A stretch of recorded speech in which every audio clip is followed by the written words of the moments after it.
Olá, sejam bem-vindos ao Tejão Podcast, o Judiciário Amazonense ao seu alcance. Você que nos ouve ou nos assiste, nós agradecemos a sua audiência neste nosso episódio. Eu sou a Vanessa Brito, jornalista. Ao meu lado, na bancada dessa edição, eu tenho a colega e jornalista Sandra Bezerra. Ambas fazemos parte da equipe de assessoria de comunicação do Tribunal de Justiça do Amazonas. Hoje o nosso episódio vai tratar sobre projetos do Judiciário voltados à garantia de serviços à população, como é o caso do Programa Justiça Itinerante, que faz os atendimentos aos cidadãos em várias localidades do estado. E para falar mais sobre esse assunto, nós vamos conversar com o juiz Alexandre Novaes, que coordena essa iniciativa. Tudo bem, juiz Alexandre? Tudo bem, olá Vanessa, olá Sandra, obrigado pelo convite. Obrigada também, doutor. Nós vamos começar nossa entrevista, falando um pouco sobre o seu currículo, primeiramente, O senhor é natural de Salvador, na Bahia, graduou-se pela Faculdade de Direito da Universidade Federal do Amazonas, atuou como advogado nas áreas criminal, civil e trabalhista de 1994 a 1996. Aqui diz que o senhor exerceu a função de assessor jurídico de desembargador do Tribunal de Justiça do Amazonas nos anos de 1996 a 1998. Ingressou na magistratura estadual em maio de 1998, exercendo a titularidade da primeira vara da comarca de Manacapuru até 2009. Respondeu como juiz em substituição pelas comarcas de Iranduba, Novo Airão, Jutaí, Itapiranga e Caapiranga. Foi juiz eleitoral em Manacapuru, Iranduba, Novo Aripuanã, Jutaí, Carauari e Guajará. Exerceu o cargo de juiz coordenador da propaganda eleitoral nas eleições municipais de 2012 e 2020. Atuou como juiz auxiliar da presidência do Tribunal Regional Eleitoral do Amazonas no biênio de 2016 e 2017. Foi juiz auxiliar da presidência do Tribunal de Justiça no período de 2018 a 2020. Recebeu diversos títulos e medalhas pelos serviços prestados, dentre os quais o título de cidadão de Manacapuru, título de cidadão amazonense em 2018, medalha do mérito eleitoral do Amazonas, medalha do mérito judiciário em 2020 e medalha Tiradentes em 2019. Atualmente é titular da 10ª Vara do Juizado Especial Civil de Manaus e exerce desde 2009 a coordenação do Programa Justiça Itinerante. E nós damos as boas-vindas novamente ao juiz Alexandre Novaes. Seja muito bem-vindo. Bem-vindo, ao nosso podcast. Juiz Alexandre, nós vamos começar a nossa entrevista falando um pouco justamente do Programa Justiça Itinerante, Esse programa existe há mais de 10 anos. Como iniciou esse projeto? Qual a motivação para criar essa iniciativa dentro do tribunal? E que avanços o senhor destacaria em todo esse tempo? Eu vou fazer uma pequena linha do tempo em relação ao programa Justiça Itinerante. O Tribunal de Justiça do Amazonas mantinha um serviço chamado Juizado Volante desde o ano de 1996. Em 2003, por inspiração da presidente à época, desembargadora Marinildes Lima, foi criado o então projeto Justiça Itinerante, que previa o atendimento à população por meio de um ônibus, que era a unidade móvel de atendimento do projeto, com apoio de diversos órgãos para realizar os serviços inerentes à justiça. A resolução que criou a Justiça Itinerante é a resolução número 9 de 2003, e essa resolução foi recentemente alterada pela resolução 22 de 2023, que transformou o projeto Justiça Itinerante em núcleo de justiça itinerante e reestruturou o seu funcionamento e também o seu quadro funcional. São, portanto, só como justiça itinerante, 20 anos de existência. Mas antes já havia um serviço que atuava aos moldes da justiça itinerante. Ao longo desses 14 anos que eu estou à frente da coordenação do projeto, eu fui chamado para coordenar o projeto em 2009. O primeiro coordenador foi o Dr. Carlos Amit. O Dr. Carlos Amit, gentilmente, aposentado, ele gentilmente me convidou para coordenar o projeto Justiça Itinerante no lugar dele. Eu fui contactado pela presidência à época, o desembargador Francisco Alzier, que me convidou para coordenar, eu aceitei, e desde então o projeto vem sofrendo várias mutações positivas. As sucessivas gestões do tribunal vêm percebendo a importância do projeto enquanto garantidor do acesso da população aos serviços do Poder Judiciário. E a receita do sucesso é aproximar o Poder Judiciário da população, fazendo valer os direitos da população, sobretudo daquela população menos assistida, tanto na capital quanto no interior, reduzir, por via de consequência, as desigualdades sociais, as desigualdades de oportunidade de acesso ao Poder Judiciário e fazer valer o nosso slogan, que é a justiça mais perto de você. Ao longo desse período, a gente vem buscando cada vez mais isso, proporcionar mais e melhores serviços em prol da população, em especial a população do interior. Primariamente, assim, quando ela vai se dirigir, ela precisa de algum documento que ela... Os documentos pessoais, documento de identidade, CPF, comprovante de residência, e a gente pede que leve também os documentos inerentes à causa. Se for uma cobrança, o valor referente àquela cobrança que está sendo realizada. Se for um divórcio, a certidão de casamento. Se for uma pensão de alimentos, a certidão de nascimento dos filhos, que é a prova da obrigação de pagar alimentos. Então, aqueles documentos que são referentes à própria causa. Ok. Juiz Alexandre, além da capital, Justiça Itinerante já percorreu municípios como Manacapuru, Novo Airão, Silves, Itapiranga, Nova Olinda do Norte e Iranduba. E já atuou também numa aldeia indígena, né? Exatamente. Como que tem sido essa experiência? Os moradores têm procurado serviço também no interior? Muito. A gente é muito demandado pelas prefeituras municipais que solicitam o atendimento da Justiça Itinerante com base em atendimentos anteriores ou atendimentos realizados em municípios vizinhos.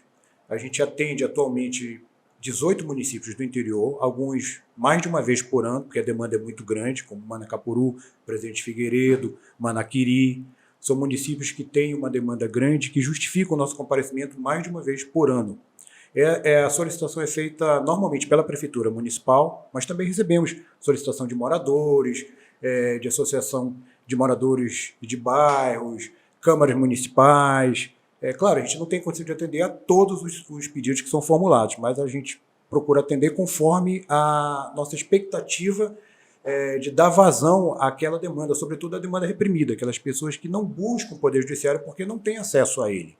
A gente sabe da presença do Poder Judiciário no interior por via do funcionamento das comarcas, dos fóruns instalados nas comarcas.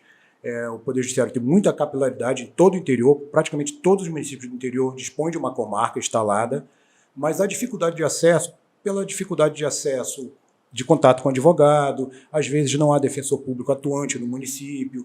Então, uma série de motivos fazem com que a população, que às vezes tem um direito violado, não procure a solução para o seu problema junto ao Poder Judiciário formal. Então, quando a Justiça Itinerante comparece, acaba sendo um facilitador desse acesso, porque o nosso atendimento é feito de maneira desburocratizada, a custo zero, nada é cobrado para o atendimento. Nas demandas em que há necessidade de advogado, nós levamos advogados voluntários que fazem atendimento gratuito à população. Então, nós buscamos de todas as formas facilitar o acesso, fazer com que o jurisdicionado nos procure. A gente faz ampla divulgação, isso é uma contrapartida da prefeitura, que a gente sempre solicita, que faça uma divulgação bem intensa para que a gente possa atender a maior quantidade possível de pessoas, não apenas na sede dos municípios, mas nas zonas rurais também, que a gente chama de interior do interior.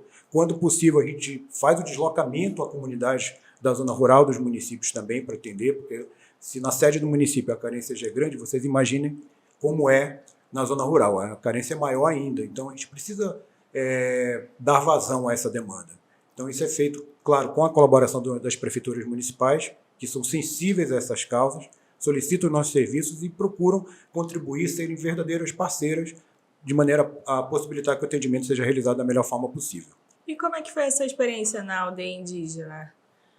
Nós tivemos uma experiência de atendimento ao povo indígena Waimiri e Atruari, nas duas frentes de atendimento, né? No eixo rodoviário e no eixo fluvial. O eixo rodoviário é ali no entorno do município de Presidente Figueiredo, na BR-174, e o eixo fluvial fica no entorno do município de Novo Airão. Nós atendemos em algumas oportunidades nos dois eixos, em parceria com o Tribunal de Justiça de Roraima. O Tribunal de Justiça de Roraima é um expoente do atendimento à população indígena e ribeirinha, um projeto que começou com a época o juiz Érico Linhares, hoje desembargador, um amazonense, para nosso orgulho, um colega extremamente valoroso, que é um expert nesse tipo de atendimento, e ele me convidou a fazer uma parceria que foi celebrada em Brasília, no Supremo Tribunal Federal, com a participação dos dois tribunais, da presidência à época dos dois tribunais, permitindo o atendimento conjunto na região de divisa entre os dois estados. Então, nós atendemos a população Waimiri-Truari como efetivação dessa parceria com o Tribunal de Justiça de Roraima. Foi uma experiência enriquecedora, porque a carência é muito grande. Nós fizemos várias incursões precursoras quando do atendimento ao povo indígena Waimiri-Truari. Identificamos que, no caso deles especificamente, eles não buscavam solução para problemas judiciais, para problemas jurídicos que eles tinham. Eles não queriam resolver problema de dívida, não tinham situações envolvendo direito de família, eles queriam simplesmente a questão documental. Eles queriam obter o registro civil de nascimento, mediante o registro inicial, né, de nascimento, ou a conversão do requerimento administrativo de nascimento indígena em registro civil de nascimento, para, com isso, obter atendimento médico hospitalar fora das aldeias, porque eles não conseguiam, com o RANI, né, com o requerimento administrativo de nascimento indígena, eles não tinham assegurado o atendimento na rede pública de saúde. Eles também precisavam de registro civil de nascimento para obter carteira nacional de habilitação e a carteira de arraiz amador, que possibilitava a eles conduzir embarcações. Então, esses eram os anseios da população Waimiri-Truari. Nós identificamos isso e levamos uma ação nos dois eixos, como eu falei, focada na questão documental. Levamos vários parceiros, Instituto de Identificação, Receita Federal, os cartórios, tanto de Roraima quanto daqui do Amazonas. Então, foi uma grande ação que teve uma repercussão também bastante significativa, até em nível internacional, porque nós atendemos, na ocasião, mais de 2.000 pessoas. Então, foi uma experiência muito enriquecedora mesmo, uma experiência de vida para a gente, para todos que participaram, tanto do Tribunal de Justiça do Amazonas quanto do Tribunal de Justiça de Roraima e os órgãos parceiros. Cada lugar que vocês vão tem uma realidade diferente. O senhor já mostrou para a gente que cada município são mundos, assim, universos diferentes.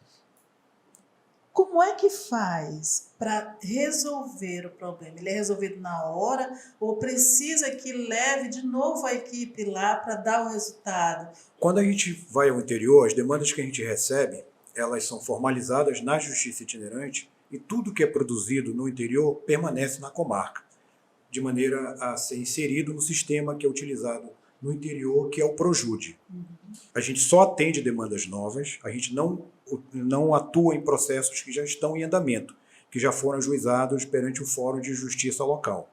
A gente só recebe novas demandas, que são demandas que deixam de ser formalizadas perante o Fórum. A atuação da Justiça Itinerante esgota aquela situação ali, se busca um acordo entre as partes como forma de resolver o conflito. Obtido o acordo, esse acordo é homologado, e aquela homologação, aquele termo com homologação, fica na comarca para efeito de arquivamento ou de execução, se não houver cumprimento. É assim que funciona a nossa sistemática de atendimento. Então, o que é produzido na comarca permanece na comarca. A gente não traz para Manaus. Fica tudo no interior onde o atendimento foi realizado, no Fórum de Justiça local. É importante dizer também que os atendimentos no interior eles levam em consideração as necessidades de cada município. A nossa experiência já permite meio que mapear cada município, identificar qual a realidade daquele município especificamente. Há municípios em que a demanda maior é da área de registro civil. Há muita situação de restauração, há muita situação que envolve retificação de registro, aqueles pequenos erros que constam em algum documento que precisa ser retificado, um erro de data, um erro de grafia, alguma coisa que acaba até impossibilitando a obtenção de um benefício por causa de um erro que consta no documento e que precisa ser retificado. Há municípios em que a demanda maior é na área de família, sobretudo na questão envolvendo pensão de alimentos. E há outros em que há muita demanda na área do juizado especial cível. Há muitas situações envolvendo cobrança, indenizações, reclamações cíveis, né?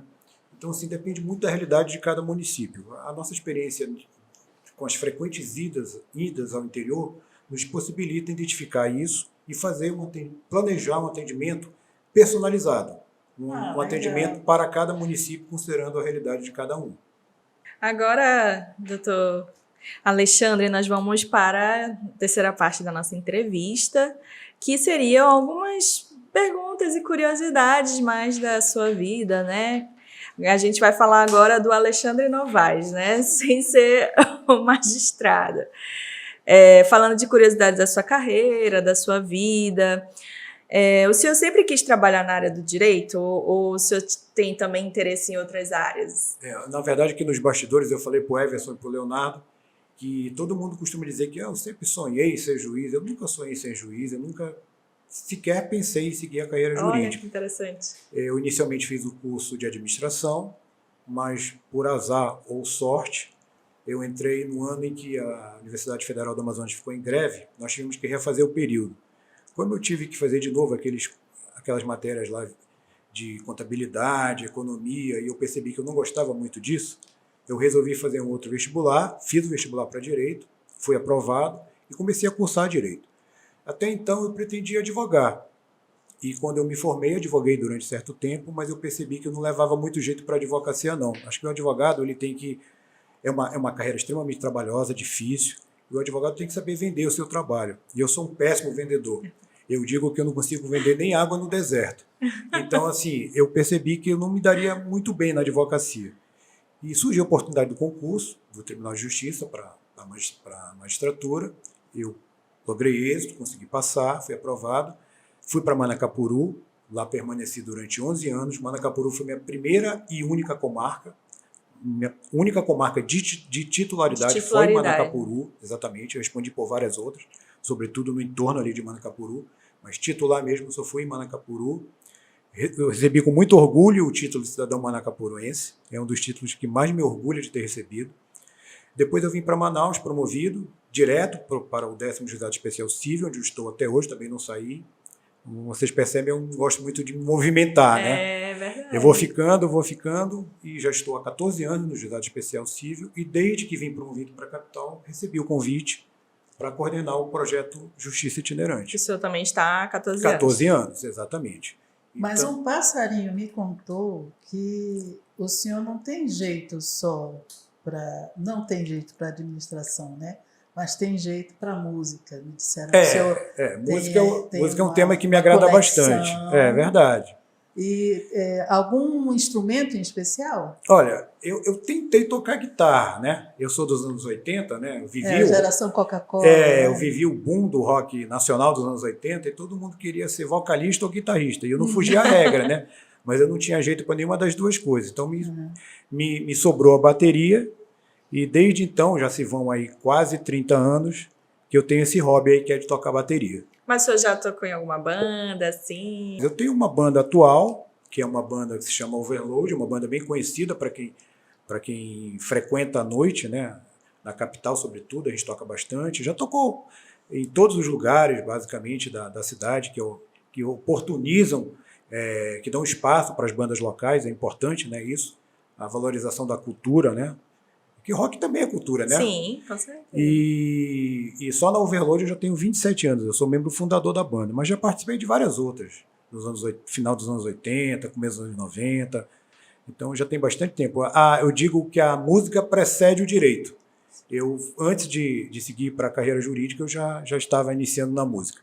Uhum. Como todo jovem, né, na década de 80, né? Bandas de garagem. Exato, ninguém passou incólume, né, pelos anos 80. Todo mundo tinha um sim. sonho de tocar algum instrumento, de cantar uma música, alguma coisa assim. Tem uma forma de manifestação artística, né? Para mim, como eu disse, sobrou a bateria, né? Foi mais fácil para mim do que guitarra, do que teclado, do que cantar. E eu sigo nessa vida de músico, né? Assim, não profissional, mas tocando por hobby desde sempre. A gente vê o carinho, né, que o senhor tem. Fora isso, eu ouvi dizer que o senhor estaria captando informações para um livro sobre o rock. Eu comecei a escrever, Sandra, uma espécie de memória musical. A gente vai ficando esquecido com o tempo, né? Eu falei, deixa eu escrever aqui o que eu vivi para eu lembrar. Né? E comecei a escrever timidamente uma espécie de biografia, minha biografia musical. E vários colegas me disseram, olha, não tem nenhum demérito, mas a biografia musical do Alexandre Novaes não é um negócio assim tão interessante, a não ser para você e para sua família. Eu falei, eu concordo completamente, é verdade isso.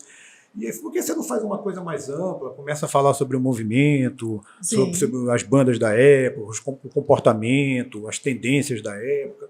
E aí eu comecei a me empolgar com o tema e comecei a escrever. Estou escrevendo de forma cronológica. Eu permeio o livro parte com a minha experiência pessoal e parte com o que havia no contexto da cidade na época. Seria um cenário local mesmo. Exato. Eu não expandi para fora do limite da cidade, não. Tem muita coisa para falar daquela época, né? Sim. Muitas bandas, muitos shows realizados na cidade, muitos eventos, a questão comportamental, como era a juventude da época, os costumes, né? Acaba sendo muito abrangente. Realmente é muita coisa. O senhor falou bateria, né? Se dedicou à bateria. O que me sobrou foi a bateria, mas o senhor tem uma paixão por isso, tanto que até hoje, né? Tá na Night, tá na Overload. Tem algum ídolo em que o senhor se baseou, né? Tenho. Eu acho que todo baterista da minha época tem como ídolo o João Baroni, né? Baterista dos Paralamas do Sucesso. Ele é um músico que influenciou toda uma geração de bateristas, né? Pela sua qualidade, pela sua dedicação à bateria, pela sua integridade como músico e como pessoa. Então, acho que meu maior ídolo na bateria é o João Baroni, dos Paralamas do Sucesso. E aí, nossa conversa vai encerrando, então. Mas antes de encerrar a nossa conversa, né, eu queria saber se o senhor tem mais algum recado, né, sobre esse nosso episódio também, em relação ao próprio projeto, Programa Justiça Itinerante, se o senhor teria algum recado para os nossos espectadores. Se o senhor tiver, você pode também. Eu quero convidar a população, tanto da capital quanto do interior, a comparecer aos nossos locais de atendimento, que são amplamente divulgados, especialmente no portal do tribunal. Dizer que é um prazer atender as pessoas, é um valor que eu exijo bastante das pessoas que trabalham com a gente, dos nossos colaboradores, dos nossos servidores, dos nossos estagiários, é que tenham empatia, tenham consideração, tenham carinho no atendimento às pessoas, sabe? A gente pode e deve prestar um serviço com afeto, com respeito, com empatia, porque a pessoa que nos procura, que procura o serviço da Justiça Itinerante, é uma pessoa que está com um problema. Não deixa de ser um doente. É um doente jurídico, mas é um doente. E precisa de um tratamento, precisa ser bem atendido. Então, assim, é um valor pelo qual eu luto bastante, que é na qualidade do atendimento, de distribuir justiça com afeto, com carinho, com cortesia. Eu acho que isso é muito importante, as pessoas se sentirem bem acolhidas, bem recebidas, que o atendimento seja um atendimento humanizado, isso é fundamental, acho que não atrapalha em nada, só ajuda. Então, quero convidar a população do meu estado a comparecer aos locais de atendimento da Justiça Itinerante, tanto na capital quanto no interior. Se tiverem dúvida se aquela questão que os faz procurar o serviço da Justiça Itinerante é da nossa competência ou não, nos procurem ainda assim, que nós vamos prestar orientação, vamos prestar informação. Ninguém vai sair do local de atendimento da Justiça Itinerante sem alguma orientação, sem algum encaminhamento, sem alguma resposta ao seu problema. E quero também aproveitar a oportunidade de agradecer à desembargadora Nélia Caminha pela verdadeira revolução que foi feita na Justiça Itinerante com a edição da Resolução 22 de 2023. Essa resolução reestruturou a Justiça Itinerante, ampliou a sua competência, definiu o seu quadro de servidores, que era uma coisa que era muito aflitivo. A gente praticamente atuava com servidores em quantidade pequena, sem uma previsão ainda de servidores para funções específicas dentro da Justiça Itinerante. Hoje nós temos a figura do subcoordenador, Nós temos a figura do assessor que ajuda na parte de conciliação, de orientação jurídica, de formação dos estagiários, e o subcoordenador se dirige mais à questão administrativa, à questão organizacional. Nós não tínhamos isso antigamente, era uma pessoa só que se desdobrava nessas duas atividades. Nós recebemos mais estagiários, uma quantidade maior de servidores. Então, assim, nós realmente recebemos uma reestruturação que vai permitir uma profissionalização da justiça itinerante, que era o que a gente buscava ao longo do tempo. Todas as gestões de tribunais, de uma forma ou de outra, valorizaram o programa, entenderam a sua importância como facilitador do acesso da população ao Poder Judiciário, mas havia necessidade de uma reestruturação do funcionamento da justiça itinerante e do quadro funcional da justiça itinerante. Isso foi obtido na gestão da desembargadora Nélia, eu sou muito grato a ela, eu quero fazer esse registro neste momento. Agradecer também a minha amiga Vanessa Mota, que é a juíza auxiliar da presidência, que me substituiu durante o período que eu estive na assessoria da presidência, na gestão do desembargador Iedo Simões, e ela tomou tanto gosto, tanta paixão pela justiça itinerante, que ela foi uma entusiasta dessa transformação. Ela levou até a desembargadora a necessidade disso, a desembargadora sensível como é, e ciente da importância da justiça itinerante, as duas batalharam para que essa resolução fosse aprovada, foi aprovada no pleno e vai permitir que a justiça itinerante atenda cada vez mais e cada vez melhor. Então, minha gratidão, eterna gratidão à minha amiga Vanessa e à desembargadora Nélia pela sua compreensão, pela sua sensibilidade e permitir que a justiça itinerante caminhasse para frente, evoluísse e cada vez mais pudesse atender a população de forma profissional, de forma digna, de forma adequada. Então, sou muito grato a ela, obrigado mais uma vez aqui pela oportunidade e sempre que houver necessidade estarei à disposição. E a nossa conversa vai chegando ao fim neste episódio, mas a temporada de 2023 do Tejam Podcast continua.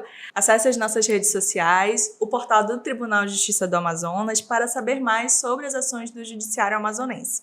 E vale lembrar também que todos os episódios dessa temporada estão disponíveis no canal do Tejam no YouTube, nas principais plataformas de streaming e também são exibidos na TV Encontro das Águas. Até o próximo Tejam Podcast. Eu aguardo você.